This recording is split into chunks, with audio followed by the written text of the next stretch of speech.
اس کے بعد یزید پلید کی موت سے تقریباً 2 ماہ پہلے مختار سقفی نے حضرت عبداللہ بن عمر رضی اللہ عنہ کو کسی طرح پیغام بھجوایا، اور حضرت عبداللہ بن عمر رضی اللہ عنہ جو ہیں وہ مختار سقفی کے بہنوئی ہیں، یعنی مختار سقفی کی جو بہن ہے بی بی صفیہ، ان کی جو شادی ہے وہ حضرت عبداللہ بن عمر رضی اللہ عنہ سے ہوئی تھی، تو یہ رشتے میں جو ہیں بہنوئی لگے مختار سقفی کے۔ مختار سقفی نے جب پیغام بھجوا دیا تو حضرت عبداللہ بن عمر رضی اللہ عنہ نے یزید کو ایک خط لکھا کہ تم نے ایک بہت بڑا ظلم تو کر دیا ہے، لیکن دوسرا ظلم نہ کرو بلکہ مختار سقفی کو رہا کر دو۔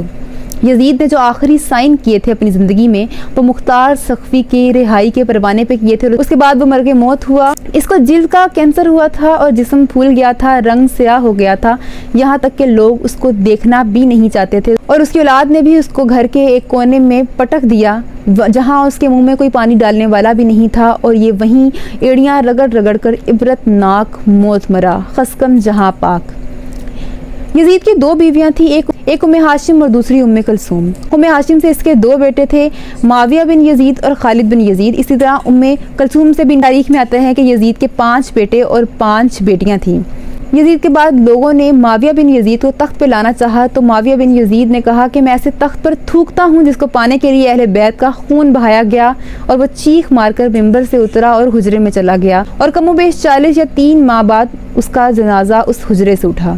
اس کے بعد لوگوں نے خالد بن یزید کو بھی تخت پر لانے کی کوشش کی، لیکن خالد بن یزید نے بھی یہی جواب دیا کہ بہرحال یہ واقعات ہوتے رہے، اور بالآخر مختار سقفی کوفہ کے گورنر بن گئے۔ مختار سقفی نے عبداللہ بن کامل شاکری کو پولیس کا سربراہ اور ابو امرہ کو جو ہے فوج کا سربراہ بنا دیا، اور اس کے بعد جب کوفہ پہ مکمل تسلط قائم کر لیا تو اس کے بعد اس نے اعلان کروایا کہ کوفہ میں ناکہ بندی کر دی جائے، اگر کوئی کوفہ سے باہر جاتا ہے تو وہ بتائے کہ اس کا نام کیا ہے اور وہ کوفہ سے باہر کیوں جا رہا ہے۔ اس کے بعد اس نے حکم دیا کہ جتنے بھی لوگ شہادت امام حسین رضی اللہ عنہ میں شامل تھے اس کی لسٹ بنائی جائے، اور کوفہ میں جتنے لوگ موجود ہیں ان سب کے گھر گرا دیے جائیں اور ان کے بچوں کو ذبح کر دیا جائے۔ مختار سقفی کے اس فیصلے کے بعد کوفہ میں سخت ناکہ بندیاں لگ گئی۔ اس کے بعد مختار سقفی نے عمر بن سعد کو ڈھونڈنے کا حکم دیا۔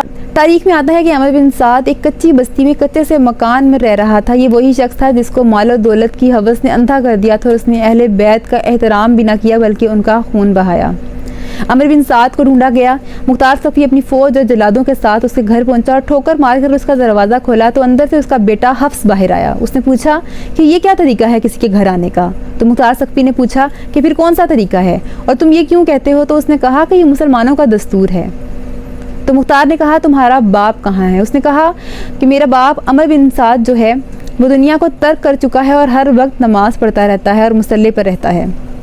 بہرحال مختار سقفی اندر کمرے میں گیا اور عمر بن سعد کی داڑھی سے گھسیٹتے ہوئے اس کو صحن میں لے کے آیا اور جلادوں کو کہا اس کے سامنے اس کے جوان سالہ 21 سالہ بیٹے حفص کو قتل کر دو۔ عمر بن سعد ہاتھ جوڑنے لگا اور کہنے لگا کہ میں مجبور تھا، میں اندھا ہو گیا تھا، اور وہی دلیلیں جو ہمیشہ سے انسان دیتا آیا ہے کہ مجھے میری آنکھوں کے آگے پٹی بن گئی تھی، میں ابن زیاد کی وجہ سے مجبور تھا۔ یہاں بھی اس نے کہا کہ میں ابن زیاد کی وجہ سے مجبور تھا، میں یہ نہ کرتا تو وہ مجھے مار دیتا۔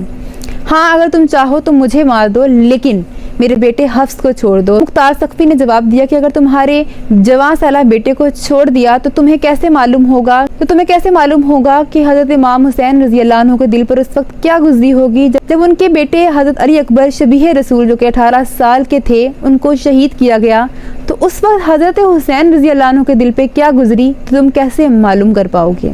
اس کے بعد مختار سقفی نے عمر بن سعد کے سامنے اس کے بیٹے حفص کو قتل کروایا اور کہا عمر بن سعد سے کہ تیرے ہاتھ یہ وہی ہے نا جو حکم دیتے تھے کہ پانی کو بند کر دو، ایسے کر دو، فلاں کر دو۔ تو سب سے پہلے اس کا ایک ہاتھ کاٹا گیا، اس کے بعد دوسرا ہاتھ کاٹا گیا، پھر اس کے دونوں پاؤں کاٹے گئے اور اس کے تڑپتے لاشے پر پھر تیروں کی بچھاڑ کی گئی اور اس کو جہنم واصل کیا گیا۔ اس کے بعد عمر بن زبیبی کو پکڑا گیا، یہ بھی معافیا مانگنے لگا کہ میں مجبور تھا عمر بن سعد کے ہاتھوں۔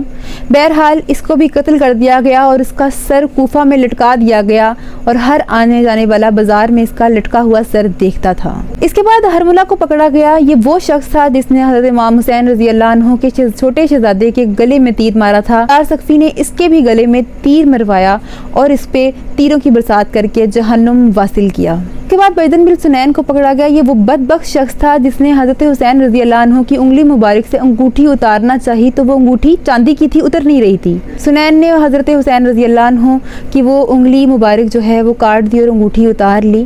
مختار سقفی نے اس کے بھی ہاتھ کٹوائے، اس پہ تیروں کی بچھاڑ کروائی اور اس کو جہنم واصل کر دیا۔ اس کے بعد مالک بن نصر کو پکڑا گیا. یہ وہ بدبخت شخص تھا جس نے حضرت حسین رضی اللہ عنہ کے سر پر تلوار ماری تھی، جس سے ان کا سر چکرا گیا تھا. مختار نے اس کے سر پر وار کیا، یہ بھی گھومنے لگا، اس کا بھی سر چکرا گیا اور یہ زمین پر ڈھیر ہو گیا. اس کے بعد اس پہ پھر تیروں کی برسات کی گئی اور جہنم واصل کر دیا گیا. اس کے بعد حکیم بن طفیل کو پکڑا گیا. یہ وہ بدبخت شخص تھا جس نے حضرت حسین رضی اللہ عنہ کے پیشانی پر تیر مارا تھا. مختار نے اس کے سر پہ تیر مروائے اور اس کو بھی جہنم واصل کر دیا. علماء کرام لکھتے ہیں کہ امام حسین رضی اللہ عنہ کے جسم مبارک پر 72 گھاؤ تیروں کے، 33 زخم نیزوں کے، 24 زخم تلوار کے تھے اور سارے کے سارے ان کے سینہ مبارک پہ تھے. ایک بھی نشان پیٹھ پر نہیں تھا اور یہ اس بات کی گواہی تھی کہ حضرت حسین رضی اللہ عنہ حق کے ساتھ ڈٹ کر کھڑے رہے. ان کا حق پر ڈٹنا ایسا ہے کہ آج اگر کسی کو حق پر ڈٹنے کے لیے مشعل راہ چاہیے، اگر آج کسی کو حق باطل میں فرق کرنے کے لیے کوئی راستہ چاہیے تو وہ حضرت حسین رضی اللہ عنہ کے راستے پر چل پڑے، حق اس کے ساتھ ہو جائے گا. آخر میں ابن زیاد کے حوالے سے بھی بتاتی چلوں کہ مختار ثقفی کے گورنر ابراہیم کے ساتھ اس کی جنگ ہوئی تھی اور یہاں ابن زیاد کو شکست ہوئی اور اس کے بعد اس کا سر اتار دیا گیا اور وہیں رکھا گیا جہاں اس نے حضرت امام حسین رضی اللہ عنہ کا سر مبارک رکھا تھا، کیونکہ یہ وہ شخص تھا جس کے سامنے تمام اہل بیت کے سر جو کاٹے گئے تھے وہ پیش کیے گئے اور اس نے یہاں سے حضرت امام حسین رضی اللہ عنہ کے سر مبارک کی بے حرمتی بھی کی تھی اور اس کے بعد پھر وہ سر جو ہے یزید کو بھجوا دیے تھے. بہرحال یہ واقعہ اتنا تکلیف دہ ہے کہ آپ الفاظ سوچیں بھی تو آپ کو الفاظ نہیں ملتے کہ آپ کس طرح سے اپنے الفاظوں کو نرم کر لیں، کیونکہ تاریخ اس طرح سے ہے کہ آپ کتنے بھی اپنے الفاظوں کو نرم کریں تب بھی جو دکھ ہے، جو تکلیف ہے، وہ آپ بیان نہیں کر سکتے. آخر میں آتے ہیں مختار ثقفی کی شخصیت کے بارے میں. مختار ثقفی کی شخصیت جو ہے وہ تاریخ میں متنازع شخصیت ہے. بعض نے لکھا کہ اس نے بعد میں آ کر نبوت کا اعلان کر دیا تھا اور بعض نے کہا ایسا کچھ نہیں ہوا تھا. کہ اللہ بہتر جانتا ہے کہ مختار ثقفی کی جو شخصیت تھی وہ کس طرح سے تھی، آیا کہ اس نے نبوت کا اعلان کیا تھا یا نہیں کیا تھا.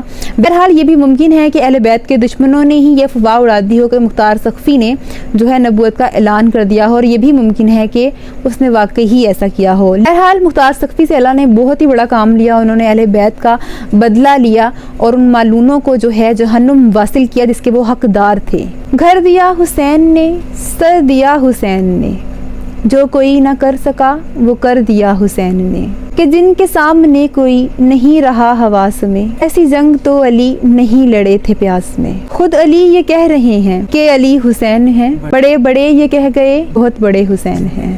کے ساتھ ہی میں آپ سے اجازت چاہوں گی. اللہ نگہبان.